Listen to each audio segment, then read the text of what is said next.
Welcome back to the Eric Krown crypto channel. Wishing you a happy healthy start from this very nice finished forest that I'm once again deep inside. However, we're going to be coming back pretty damn soon here, so it'll be back to business as usual. Until then, however, I will have limited connectivity, and we will be doing our best, of course, to get back to you if you are, trying to reach out right now.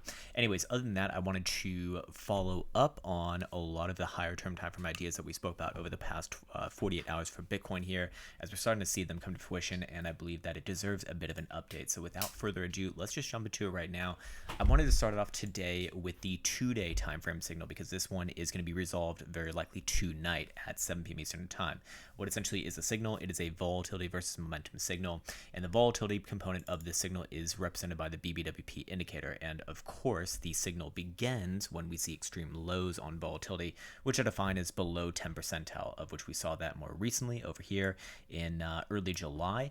And then the expansion phase from these extreme lows leads to an average move, as I've observed over the past few years here, and backtested this, of about 37.5%, a little bit over that. As you can see, the average days taken till that next high or low is about 17.5 days, and the stochastic momentum oscillator has gone the correct direction on that move, just under 82% of the time. Actually, that hit rate is going to be going up because obviously this one worked out to the upside yet again, so that'll be, I don't know, somewhere closer to like 83 or 84%. Anyways, the reason why I'm calling this out right now is because the signal is considered done, kaputs, as we do get the 2-day time frame stochastic momentum oscillator crossing to the downside.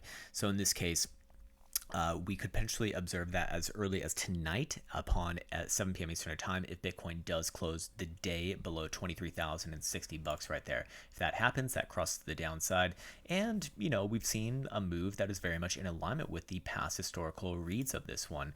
Coming in from here, we've seen almost a 33% move thus far from low to high from when that signal began. That is, pretty in alignment with the 37.5% average historical move from this. On top of that, days taken till that time, well, that was in the kind of like mid-ish, let's say, of July, early mid-July.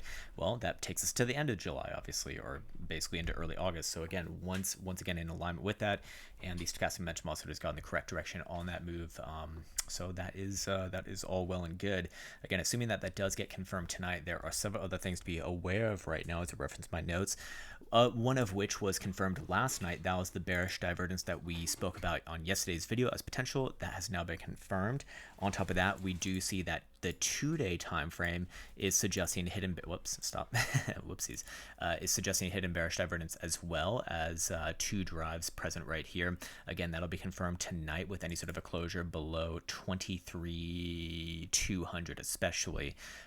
So that will be 2 drives right there, and also the 2-day jewel is suggesting a take profit area right here from longs that were taken basically like late June, early July in this case. So saying basically don't get greedy right now. For the people who have been on this channel for a while now, that's kind of that a lot of these things were kind of driving our upside buys here, with potential targets for higher, but it does look like this is going to probably be at least it for now. And 34% over the course of 30 days, I would say that's quite reasonable right there. So it is, in my opinion, not a time to be being more aggressive to the upside. It's time to probably be a little bit more conservative and take profits home. Anyways, but of course, this is not financial advice. I'm not a financial advisor. I also wanted to take a look at the daily stochastic momentum oscillator, of which that one will also be crossing down today with any sort of a closure below $24,000.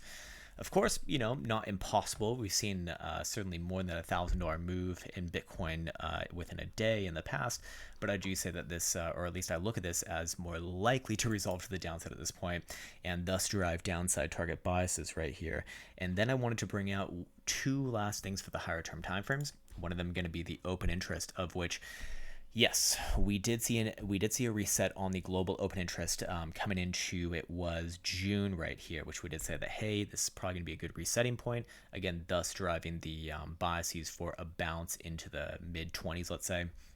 But we've kind of seen the totality of this reset for right now, and I'd actually be looking for this come back down right here over the next, I don't know, a couple weeks perhaps. And if that does base out somewhere around 7.5 billion to 8 billion number or so, that's probably going to be another good base on price action. So I do, while I am looking for downside continuation here, and we'll get to targets in a second, I do want to be on record as saying I don't think that Bitcoin's going to start trending to new lows from here. Actually, I think it's probably going to be, just like this was a bit of a trap situation over the weekend to the upside. We're probably going to get a trap situation to the downside sometime this month.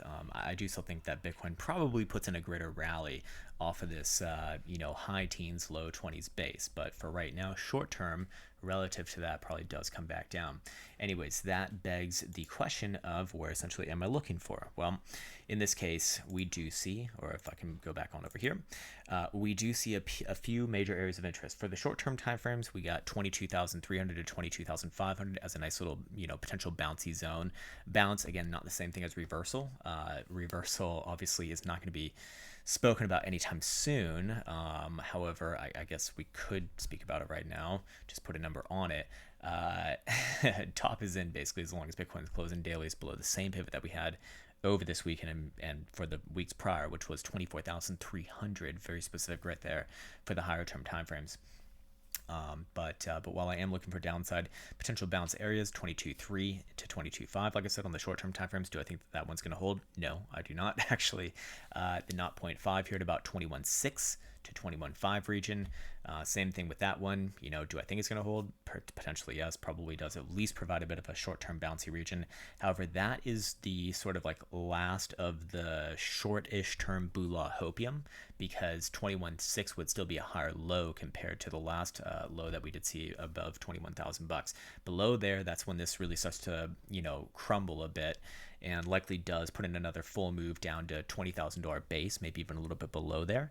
And then I suppose we'll come back to it after that time with likely a short-term bounce right here at the 618 for the whole range on this fib, which was just below 21,000 bucks. Anyways, what else do we want to speak about? Oh, I forgot perhaps the most important thing, which is not going to be relevant for tonight, but tomorrow, and that is the 5-day time frame. So the 5-day time frame, again, is not closing tonight. It's closing tomorrow night at 7 p.m. Eastern time.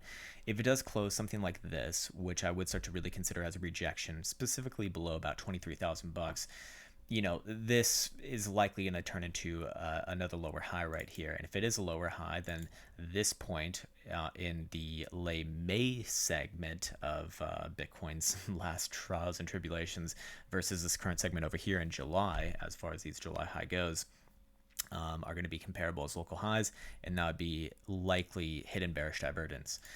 Which would imply moves back down basically around 20,000 bucks, maybe wicks below there as well. So, I do think that that's starting to become a major consideration right here. But again, I actually do not think that Bitcoin's going to, massively trade towards new lows here for a lot of the reasons that we've been speaking over the past couple weeks, mostly due to higher term time frame momentum plays. Anyways, now that we've spoken about the higher term time frames, let's get into the low term time frames over here. 4-hour time frame, very clearly a top being put in place. We got very, very low BBWP going on right now. So the expansion phase from this, likely does have the juice to break the range. Technically speaking, though, do want to see a 4-hour closure below this last little liquid zone right here, which is, that 22.5 region basically. Below there, I look for the next mark down somewhere around 21.5-ish, let's say, a little bit lower right here in alignment with the 4-hour 200 simple. And then below there, if Bitcoin were to fail that region, I'd be looking for another retest of these lows that we saw on 26th of July, probably a short-term bounce there, but, in my opinion, likely nothing more than that. Other than that, short term, are we setting up for potentially a little bit of a greater bounce from this region? Perhaps yes, definitely possible, but I'm not super focused on that right now. If we do go reference stochastic momentum on the 12-hour time frame, it is downside angle as long as Bitcoin is closing below 23,850. So rather important right there, as Bitcoin's about $1,000 below that price point right now. 6-hour time frame is also nosediving here as long as Bitcoin's below 23,600. Should actually go to CME for this in particular, which by the way is even higher at 24,100, and the 12-hour is pivoted at 24 as well. And then the 4-hour time frame on CME is showing downside momentum as long as Bitcoin's below 23,500. You will notice right here that the lower term timeframes are starting to get towards extremes, so really wouldn't take too much to get Bitcoin in a bit of a bounce. I suspect that might happen after a swipe maybe a little bit lower in the short term, that 22.5-ish region, let's say, to 22.6-ish region would kind of make sense. So ultimately, kind of putting all the puzzle pieces together right here. Higher term time frames I do think are starting to take over right now, and well, we can kind of see the downside pivots on the way there.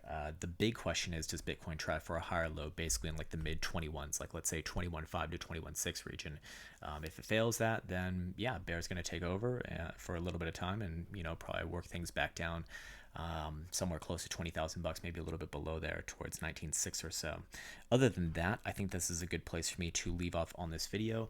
I want to be wishing you well. I want to be wishing you the best of the best. I'll be doing some Instagram story updates a little bit later, as I have been, plus posting other sort of somewhat unrelated content there, which you may or may not be interested in. And they got the good old buy bit chill as well, but they don't have their promotion going, so there you go. Anyways, cool. I'm gonna be signing off with that. Much love, take care, and see you hopefully soon.